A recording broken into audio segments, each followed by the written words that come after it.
Good day guys and welcome to another episode of Riding in Tandem. RID, Riding in Tandem, RID. With me, RM, at sa episode na to, samahan niyo akong subukan ang Nissan GT-R. Ano, ready na ba kayo? Tara na! RID, Riding in Tandem.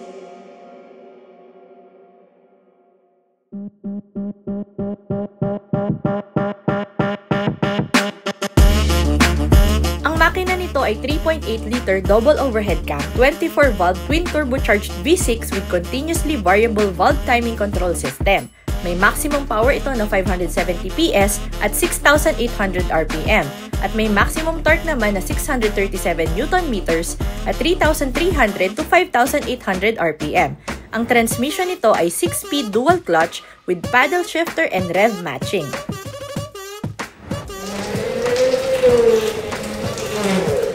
Pasalamat muna tayo sa sponsor ng ating video, ang Attosport. Ito ang Attosport, the world's most innovative mobility scooter. Pwedeng itupi, pwedeng hilahin, pwedeng paghiwalayin. May leather seats at grips. Illuminated ang LCD dashboard. May mga ilaw for visibility. At pwedeng lagyan ng armrest. Mabilis din itong i-assemble.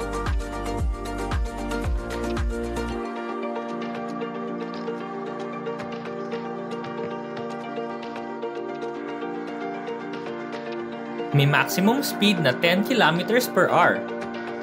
Shock-absorbing at flat-free ang gulong. Mataas ang ground clearance. Naka-disc brakes. Pwede rin itong dalhin for land, sea, and air travel.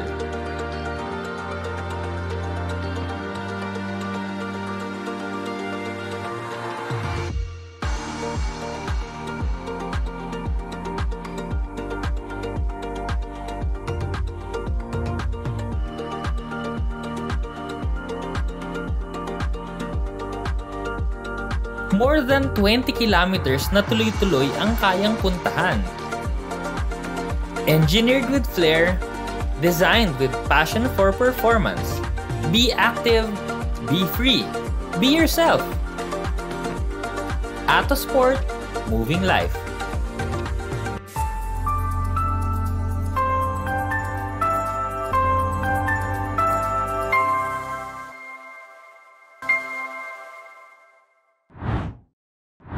Backstory muna tayo, no? Alam niyo, simula ng bata ako, tinitignan ko na itong Nissan GT-R eh. R34 pa nga nun. Pero ngayon, no? Andito na, R35. Hindi pa rin ako makapaniwala kahit nandito na. Anyway, simulan na nga natin yung kotse, no? Thank you muna pala sa Nissan Philippines pagpapairam nila nitong sasakyan. Sa itsura, sa unahan, syempre hindi mo naman kailangan paliwanag to eh. Nissan GT-R. Yung ilaw niya, mga projectors yan. Tapos swept up, pataas. Yung grills naman niya, maliit sa bandang ibabaw pero meron ding malaking grill sa bandang ilalim. Tsaka, hindi to kagaya ng ibang sasakyan na, di ba, usually yung grill kasi, yung ibang parts sarado. Ito kasi talaga lahat ng parts na yan, bukas talaga yan, pasukan talaga ng hangin. Kasi kailangan niya talaga ng maraming hangin dahil malaki yung makina, napakalakas. Hindi lang yan, meron pa siyang hidden, no? So sa bandang ilalim niyan, akala mo may black na plastic, no? Pero sa totoo lang, butas din yan hanggang dun sa left side, no? So, functional yan. Yung sa hood naman, may makikita parang black doon na dalawa. So, hindi yung design. Functional din yan. Pumapasok din yung hangin dyan para lumamig yung makina. Nakalagay naman sa grills, syempre, GT-R. O, di ba? Napakaganda. Meron din tong black na chin sa ilalim at saka mga parking sensors dito sa unahan. Sa sides naman, sobrang iconic ng shape kasi ng GT-R, lalo na yung roofline. So titingnan nyo medyo flat dito pero pababa, di ba? Tapos itong side na to, yung merong ganyan, ganyan, tapos ganyan, di ba? Ang ganda. Yung mga fender design din ito kakaiba. So yung sa bandang unahan, nakalabas talaga siya, no? Kasama na actually yung nakadugtong sa hood, dire-diretso pa siya, palabas ng fender na mismo. Tapos yung likod naman, ito na yung fender niya, no? Yung katawan niya, palapad ng palapad, so hindi siya bumilog dito. Meron ding design dito sa fender, nakalagay dyan, GT-R. Yung A-pillars nito, blacked out. Meron din itong mga kasamang side skirt, tapos ang gulong pagkalaki-laki. Ang gulong nito, staggered din. So iba yung sa unahan, iba rin yung sa likod. Sa unahan, naka 255 40 R20. Sa likod naman, 285 35 20. Alam mo, ito yung sasakyan na titigan mo lang maghapon. Masaya ka na. Sobrang ganda. Ito naman sa likod, naka-spoiler siya, meron siyang brake lights dito. Yung ilaw naman ito sa likod, iconic din, yung dalawang bilog na ilaw. So yan talaga pagka GTR, ganyan yung ilaw. Tapos may emblem siya ng GTR, may mga parking sensors, may reverse camera. Ang exhaust naman ito, magkabilating dalawa, tsaka mukhang titanium yung tip. Meron din tong diffuser na color black. Ito naman ang nakakagulat dito. Sobrang sports car, performance car, hypercar. Pero very usable yung trunk, sa totoo lang, no? Pwede kong humiga dito, kakasya ako. Plus, meron pa siyang mga talian dun sa mga gilid. So, very usable talaga siya. Kasya nga ako, sabi sa inyo eh. May space pa nga dito, pwede pa luggage. Pwede pa maleta. Pagpasok mo naman dito sa loob, syempre sports car. Sporty. Unang-una na dito sa ceiling, no? Hindi siya yung ordinaryong gray. Black siya. Pati yung mga pillars natin, no? Leather yan. Pillars ha, leather, hindi plastic. Mga ibabaw, soft touch materials. Ang instrument cluster naman, more on analog siya. Pero yun mas feel mo kasi. So yung speedometer niya, no, hanggang 340 kilometers yung nakalagay dito. Yung tachometer naman niya, hanggang 7,000 yung RPM. May fuel gauge din dito, tsaka temperature gauge. Yung mga controls naman ng instrument cluster, nasa gilid lang niya. Ang infotainment system naman ito, 8 inches. So, 11 speaker system ang meron dito. Meron tong Bluetooth, merong USB. Pero believe me mga katandem, hindi infotainment system ang binibili mo dito sa kotse na to. Ang manibela, sobrang daming pindutan. Leather wrap to. Syempre, meron GTR sa gitna. Sa left side, controls para sa infotainment system. Sa right side naman, controls ng cruise control at saka ng phone function. Sa likod, syempre, meron tong paddle shifters. Ang adjustment ng manibela naman ito, tilt lang. Pero sumusunod yung buong instrument cluster pag ginalaw mo. Kaya lahat ng info, kitang-kita mo pa rin. Yung infotainment system nito, no, nagdo-double din siya na mga gauges. So, kung kunwari, nirarat-rat mo siya ng sagad, nagtatrack ka, makikita mo dito, no, merong coolant temperature, engine oil temperature, engine oil pressure, transmission oil temperature, transmission oil pressure, at saka yung boost. So, makikita mo dito yung mga info pag sinagad-sagad mo. Pero kung regular driving naman, o hindi mo naman kailangan yan. Ang mga aircon vents naman, yung magkabila, bilog. Yung gitna, regular looking lang naman siya. Nasa baba, madali lang intindihin kasi regular lang din naman yung controls nito para sa aircon niya. So, dual climate control to. Pero, yan, iniikot-ikot lang naman yung knob. Pero napakaganda nung knob. Kasi ano siya, parang bakal. Tapos tumutunog siya ng tik-tik-tik. Sa baba naman no, ito yung mga options na pwede mong baguhin. So, yung R, yan yung Sport, GTR. Pero yung nasa baba naman, yun yung iba-ibang settings. So, kunwari, ito, yung meron siyang fuel save. Yung una, pag binaba mo, mag-save ka ng fuel. So, i-disengage niya yung all-wheel drive system. So, mas makatipid ka. Pero kung may pambili ka nitong kotse na to, malamang naman hindi ka magtitipid. Anyway, tapos yung suspension nito, no, may comfort din kasi para kung gusto mo komportable. Or kung irarat-rat mo o itatrack mo, pwede mong ilagay din sa R para mas tumigas siya. Ang sunod naman no, pwede mong i-on or off yung electronic stability control. Tapos yung sa pinaka-right nandun yung hazard switch. Ang engine start-stop button nito nandito rin sa center console, no? So kulay red siya. Parang parang pang-fire ng missile. Ang shifter naman, so gate type pero may pinipindot pa rin sa ibabaw. So pag pinindot mo siya, tsaka mo siya ilalagay sa reverse, tapos neutral, tapos pwede itong automatic or pwede itong manual mode. So depende na sa'yo. Kung medyo nalalayuan ka naman sa infotainment system, no, meron ditong switches sa bandang driver side. So, pwede mo siyang i-turn, tapos pwede mo siyang pindutin para controls din ito ng infotainment system.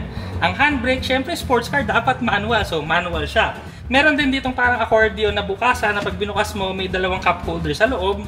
Ang center armrest nito, leather. At pag binuksan mo, medyo mababaw lang siya. Pero, merong USB, merong auxiliary, tsaka merong power supply. Ang mga upuan naman nito, leather, electronic adjustable, parehong upuan. Tsaka grabe yung bolstering nito kasi kailangan mo talaga sa mga ganitong klaseng sasakyan, kailangan mo talaga i-hold ka dun sa upuan mo kasi pag nag-corner ka dito ng mabilis at flat toe, sigurado titilapong ka sa upuan. Tatalsi ka talaga, literal. Pero buti na lang, maganda yung bolstering niya. So, nahuhold ka sa upuan mo. 2+2 sports car to. So, ibig sabihin, dalawa yung makakaupo sa unahan at dalawa rin dito sa likod. Actually, nagkasya naman yung tuhod ko. Kaso, yung ulo ko kasi 5'8 ako na medyo nakasahid na siya sa salamin. Pero at least makakaupo ako. Kung kunwari, malapit lang naman yung pupuntahan at emergency lang naman, makakasakay ka. Pero malamang naman kung meron kang GTR, malamang marami kang mga ibang sasakyan na gagamitin. Ay, may cup holders din dito. Merong sabitan dito sa ibabaw at meron ding seatbelt. Alam mo, pag bibili ka ng GTR, actually, wala ka nang pake sa lahat eh. Kumbaga, basta gusto mo ng GTR, may budget ka, gusto mo yung matulin, gusto mo yung sumisibak ng mga sports cars at ibang exotics, so, eto na nga yun. Kaya, i-drive na natin. Kamusta naman kayong i-drive ang GTR? Yan naman ang ating pinaka main topic sa ngayon. At dahil tapos na tayo sa interior, eto na nga. Una, syempre ang ating steering. So, kamusta ba ang steering ng GTR sa city? Kung gano'n siya ka-precise sa track, ganun din. O nga pala mga katandem, no, panoorin nyo na lang din yung isang video namin na sinubukan namin tong GTR R35 sa track. Sobrang precise ng steering. Pero, very usable sa city kasi hindi siya ganun kabigat. Actually, kung degradean ko yung steering nito, steering feel ng 1 to 10, saktong-saktong 5 lang kasi hindi siya mabigat eh. Di ba yung ibang video natin, meron siyang parang social na kunat? Ito hindi, saktong-sakto lang, wala siyang kunat. Saktong-sakto lang talaga. Pero pansin na pansin ko dito, no, ramdam na ramdam mo sa steering wheel yung gulong mo talaga. So, kunwari may mga lubak, feel mo talaga. So yun naman yung kinaganda, no? Pagka mabilis ka, talagang ramdam na ramdam mo rin yung gulong mo. Alam mo kung ano yung nangyayari sa ilalim ng sasakyan. So naka-automatic mode lang ako ngayon. Hindi ko nababaguhin lahat ng settings na to kasi sa totoo lang mga katandem, kahit naka-normal mode lang to, sobra-sobra na to para sa kakayanan ng powers ko sa pagmamaneho. Ang suspension naman niya, pang daily actually, may konting siya, no? Konting stiffness yung suspension. Pero alam mo yun, para sa akin, usable pa rin to daily. Ang shifting naman ito, syempre ramdam na ramdam mo, lalo na pag humahataw ka, ang ganda. Mabilis. At ang isang nagustuhan ko pa, no, yung iba kasing mga mabibilis na sasakyan, yung mga usually mga electric vehicles, pagka matindi kasi yung tapak mo ng throttle, lalo na pag umpisa, medyo nakakagulat siya. Pero ito kasi, yung throttle niya, hindi siya nakakagulat, parang regular car lang yung dinadrive mo. Yung yan, pag ginas mo yan, banaya din yung acceleration niya. Yung braking din, parang regular na sasakyan na pag tinapakan mo, oo, malakas yung tapak, pero hindi pa rin pumapako yung feeling mo ng preno niya, hindi siya grabe. Pero naka 6 pa to sa unahan, tas naka 4 pa to sa likod. Pero pagdiin mo ng pagdiin, talaga namang lumalakas ng lumalakas. Pero yun yung kagandahan nun eh, yung gradual yung braking, gradual yung acceleration, mas makokontrol mo pag tama lang yung pagmamaneho mo. Kasi pag hinataw mo to, kailangan mo talaga ng skills.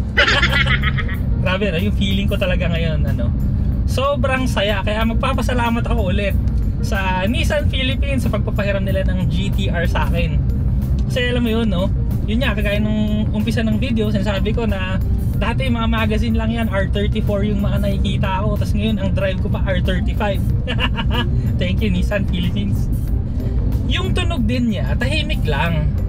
Yan, yung parang okay lang. Yung tunog niya, yung makina, hindi siya malakas. Kaya feeling ko lang, no, yung mga bibili siguro nito, baka magpapalit na sila ng exhaust system. Kasi syempre, pag ganitong kotse, gusto nila yung feeling mabilis na dyan. Malamang, magpapalit sila ng mga exhaust system. Pero sa akin kasi, tama-tama na tong tunog na to kasi umiingay lang siya pag hinahataw mo. Parang ganito. O, diba? Whew! Napansin ko lang din, parang sira yung speedometer kasi nasa baba lang. Kasi kahit bumibilis ako, nasa baba lang. Pero hindi siya sira. Kasi yung 60 niya nasa baba pa rin. Ang nasa taas kasi niya 280. Yung nandito niya 220. Kaya imposible talaga yung tumaas yung speedometer pala. Yan talaga, performance na to eh. Power. Ang makina nito, 3.8 liter V6 twin turbo. Ang ibig sabihin lang no, malakas yung makina, naka-turbo pa.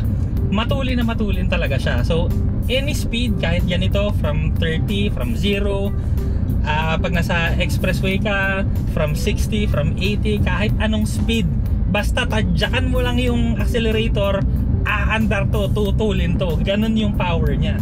Ganda ng power talaga niya, kahit yung konting-konting bira mo lang, yung konting tapak mo lang, mga 30%, ramdam na ramdam mo agad yung power.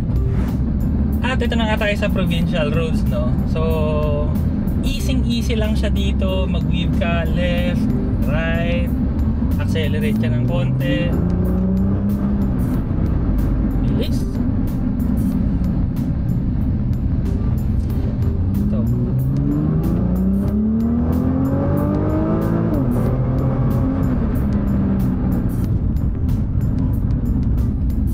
Grabe, tama na yun. At least nakita nyo na, 0 to 60 lang yun. Ang masasabi ko lang, no, sobrang mag-i-enjoy ka dito sa kotse na to. Pero para makuha mo kasi yung enjoyment talaga, no, medyo kailangan mo rin mag-upgrade ng skills, ng driving skills mo. Kasi hindi pwede yung baguhan ka, tapos ganito kaagad ka bilis, no. So yun, sobrang mag-i-enjoy ka sa tulin, sa acceleration, sa cornering. Wala kang masasabi dito, halimaw talaga to, as in Godzilla talaga, literal. Etong sasakyan talaga na to, na-drive ko na rin to sa track. Napaka-grabe talaga to, no. Pero ganito kasi, nung din-drive ko to sa track, meron kaming instructor.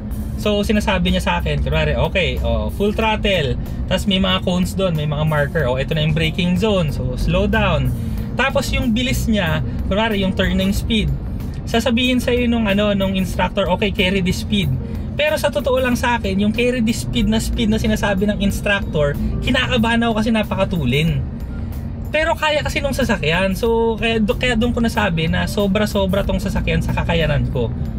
So yun, no, carry this speed, turn in, tapos sa apex, wag muna i-full throttle, tapos dire-diretso, pag dumiretso na, no, tsaka mag full throttle. So yun, no, hindi kasi kumbaga kung baguhan na driver ka, hindi mo pa alam yun, kaya medyo mahirap to sa baguhan.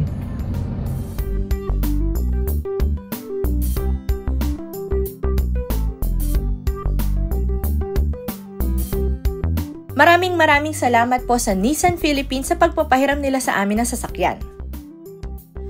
Dito na tayo sa segment na The Good and the Bad. Bad, syempre hindi lahat ng tao talaga makaka-afford nito kasi sobrang mahal. Pero sulit yung presyo nito sa sayang na ibibigay sa'yo sa tulin, grabe. At saka iba kasi yung experience ng gasoline engine kaysa EV eh. Kasi dito mararamdaman mo ganun yung EV kasi walang ganun eh. So iba talaga yung enjoyment ng ganito kaysa mag-drive ka ng EV na matulin. Iba, malayo yung experience. So bad, syempre mababa to, kaya medyo mag-iingat ka rin sa mga lubak-lubak, sa mga humps mag-iingat ka, daan-daan ka lang dapat. 35 lang yung series ng gulong sa likod, sa unahan 40. So dapat mag-iingat ka rin sa mga yun nga, potholes din. Kasi baka mamaya mabengkong, diba? So dapat maingat ka talaga mag-drive. Pero kung gusto mo talaga extract lahat ng power nito, better talaga to dalhin mo sa track, dun mo siya ilabas sa hanggang kakayanan mo. Kasi nga sigurado naman akong kaunti lang yung taong kayang maglabas ng buong kakayanan nito. So good naman tayo sa good. Speed, yun yan, no? Yung acceleration, napakaganda. Yung forma, napakaganda. Yung feel, yung road presence, lahat ng mga ulo nagtitinginan sa'yo. Ang pinaka good dito yung yung feeling pag nagmamaneho ka, kasi parang ang proud mo sa sarili mo, nagdadrive ako ng GTR. Hindi, kasi ito mas makatotohanan ng usapan lang, no. Hindi talaga lahat ng tao makakapag-drive ng GTR kasi nga mahal. Sino ba yung may access dito, no? Talagang limited lang yung tao. So talagang privilege tong pagsakay ko ngayon dito sa GTR. So imagine mo, no, pinagkatiwalaan ako ng Nissan. Makapagmaneho ng ganito. No, thank you. Anyway, anong masasabi ko dito sa sasakyan na to? Kung meron kang pambili, hindi ka magsisisi dito kasi talaga yung experience niya, no, visceral, as in ramdam mo sa mga bituka mo yung G-force sa diretso man o sa cornering man. So napakatulin, napakapogi. Tsaka na to, yung kotse na to kasi hindi na siya actually na pwede mong gamitin daily kasi comfortable naman. Pero kumbaga ito yung mga kotse na trophy car talaga siya. Yung pag nasabi mo na meron akong GTR, so ibang level ng tao ka na. Wala, talaga, level up tayo, RIT. Maraming salamat sa suporta niya mga katandem, no. Nakapag-drive tayo ng ganitong sasakyan, so i-enjoy ko na muna siya. Maraming salamat sa panonood. Namawala tuloy ako sa sarili ko. Maraming salamat sa panonood. Sana nag-enjoy kayo sa video na to. Next video na. RIT, riding in tandem. RIT, riding in tandem. RIT, riding in tandem. Siksik na impormasyon mula kay RM at Elaine.